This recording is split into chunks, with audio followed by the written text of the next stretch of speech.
Today I wish to speak to you about the word lol. That's lol with one L, not two. Well, actually, it does have two. So lol with two L's, not three. Oh, no, now I've said lol too many times and it's gone weird on me. Lol, lol, lol, lol. Snap out of it, David. Today I wish to speak to you about the modern habit of indicating approval of a joke by writing the word lol, short for laugh out loud. Here's a fun little game.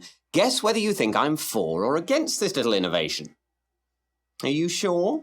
Have you adequately explored the possibility that I actually think it's charming and harmless, and am about to launch into a staunch defence of it? No? Quite sure? Ha!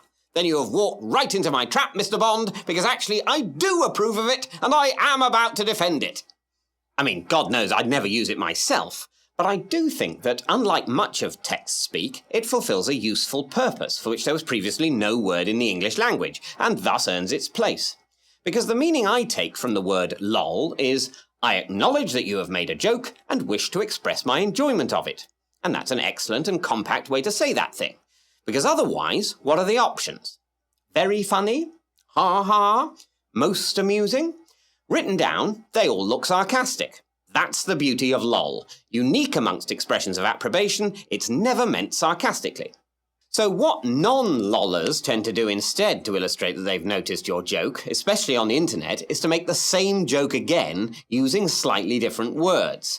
That's to say, if the joke, I say joke, but it's normally just a vaguely light-hearted remark which really can't bear the weight it's about to have placed upon it, if the joke you've just read ends, say, or a monkey butler, the temptation is to signal your joke getting status by replying, yes, or a pig butler.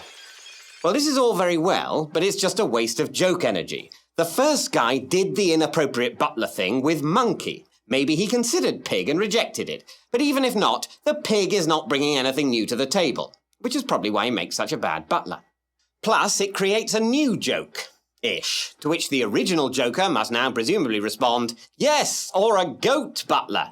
And there you are, locked into an unstoppable spiral of naming animals who would make bad butlers to one another. And since this category includes all animals, with the possible humorous exception, but not actual exception, of penguins, you'll be there a while. Much better, surely, to respond with a brief, untiring lol, and thus register, I realise that when you suggested that a monkey could be a butler, you had your tongue somewhat in your cheek. Or IRTWISTAMCBABYHYTSIYC, but I accept that may be too specific to fall into general use. Oh, but don't, by the way, assume that I'm therefore fine with smileys, too. I'm unfine with smileys.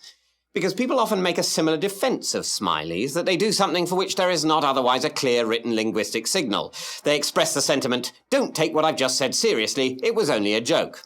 But I say, if you feel the need to make that clear, go back and rewrite the joke. It wasn't a good enough joke. Try harder to write unambiguously.